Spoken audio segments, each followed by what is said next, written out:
Cordial saludo, compañero. Mi nombre es Fabián Andrés Ordóñez Huitrón. Soy estudiante de la Universidad UNAP y el día de hoy vengo a hablarles sobre medios de contraste.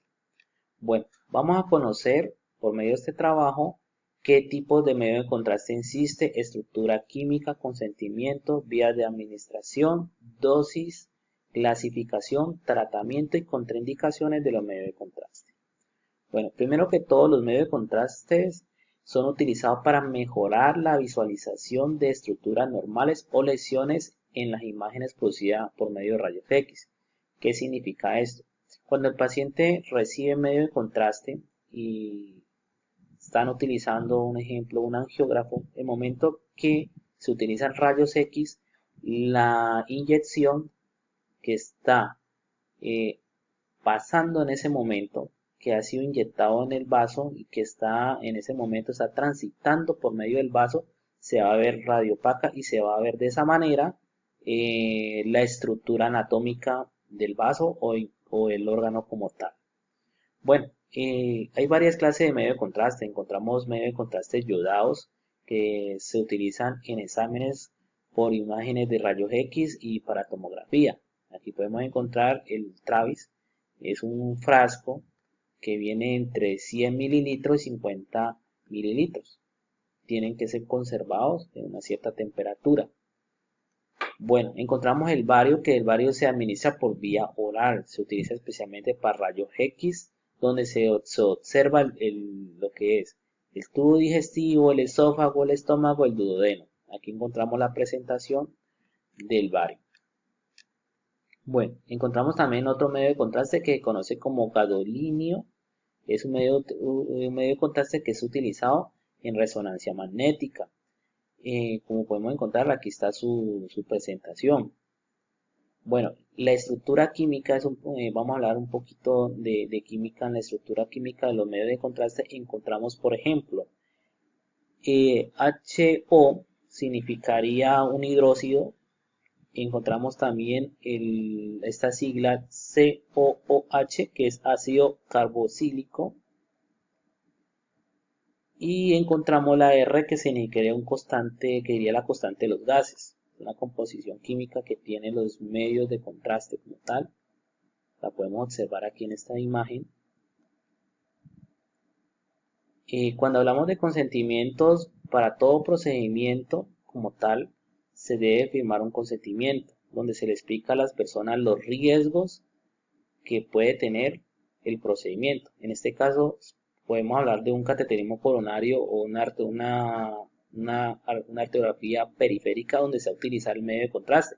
Se le tiene que informar al paciente que se va a utilizar, que este insumo como tal se va a utilizar y se le tiene que explicar las contraindicaciones porque pueden haber reacciones adversas, que es lo que vamos a ver más adelante. Aquí podemos visualizar un consentimiento para una urografía. Bueno, el medio de contraste hay que tener en cuenta que se administra de la siguiente manera. Hay unos, como estábamos hablando anteriormente, hay unos que se administran por vía oral, otros por vía rectal y otros que se administran por vía venosa o arterial como tal. La administración de los medios de contraste tiene que ser con mucho cuidado. Hay que tener en cuenta cuánto se le está administrando el paciente. Por ejemplo, la dosis habitual en un adulto se tiene que tener en cuenta esta fórmula de 1 a 3 mililitros por kilo. Por ejemplo, la dosis máxima serían 5 mililitros por kilo. La dosis habitual de un niño sería de 2 a 3 mililitros por kilo. Esto en la cuestión de los yodados. Aquí se puede apreciar también los medios de contraste como el gadolinio. Por ejemplo, si un paciente se le ha administrado 100, 200 mililitros de medio de contraste, ya es mucho medio de contraste en el organismo de la persona. Sin embargo, tenemos en cuenta que estos medios de contraste se eliminan por vía renal como tal y la idea es que estos pacientes eliminen, es decir, que orinen y en algunos casos pues hay que hidratar a estos pacientes. Clasificaciones o las reacciones adversas a medio de contraste.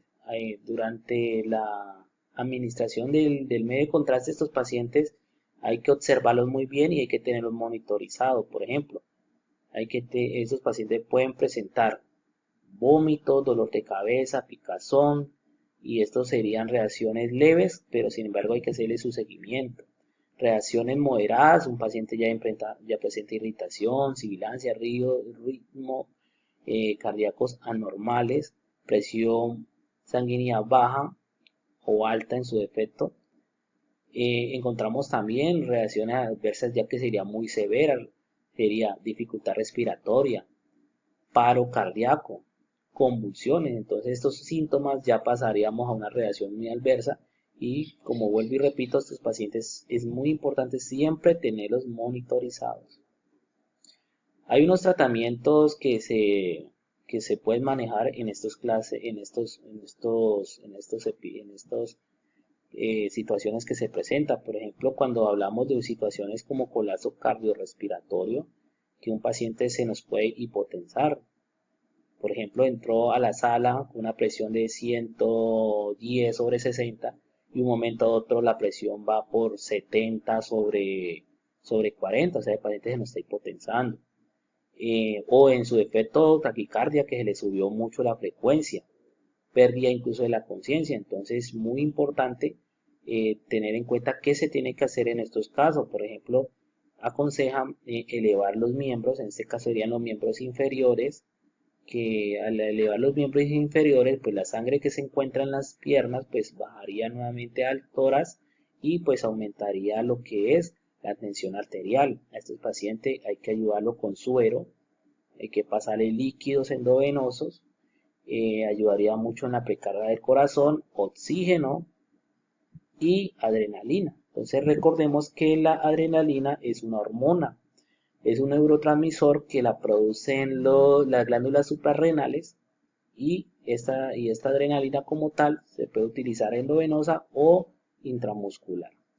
Hay otras clases de reacciones que, como por ejemplo la urticaria, la angioedema y broncoespasmo, que igual es muy delicado, hay que tener en cuenta la adrenalina.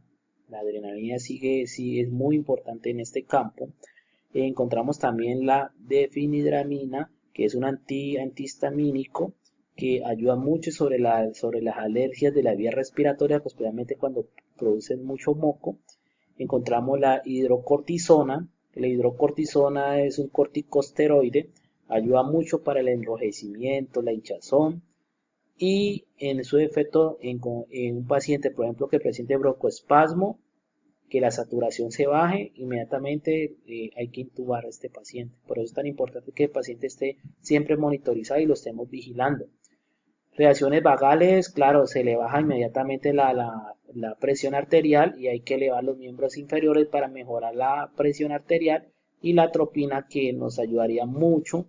Recordemos que la atropina es un antagonista muscarínico y nos ayudaría mucho sobre aumentar la presión arterial. Las contraindicaciones de medio de contraste encontramos desde que un paciente tenga un historial amplio de antecedentes alérgicos, historial de asma, que ya sea alérgico al medio de contraste y que esté comprobado, que esté deshidratado, que tenga una enfermedad renal, que no tenga falla renal, sino enfermedad renal, es decir, que tenga una creatinina de 1,4, 1,5, pues hay que cuidar los riñones, porque recordemos, como habíamos dicho anteriormente, el medio de contraste se elimina en gran porcentaje por vía renal. Y haber recibido una cantidad muy grande de material medio de contraste, es decir, que el día anterior haya recibido mucho medio de contraste y que lo programen a otro procedimiento. Si no es una emergencia, pues lo ideal es hidratar a ese paciente para que vaya eliminando el medio de contraste que se encuentre en la sangre aún. Bueno, agradezco su tiempo y espero que le haya gustado la charla. Mi nombre es Fabián Andrés Ordóñez, estudiante de la Universidad UNA. Muchas gracias.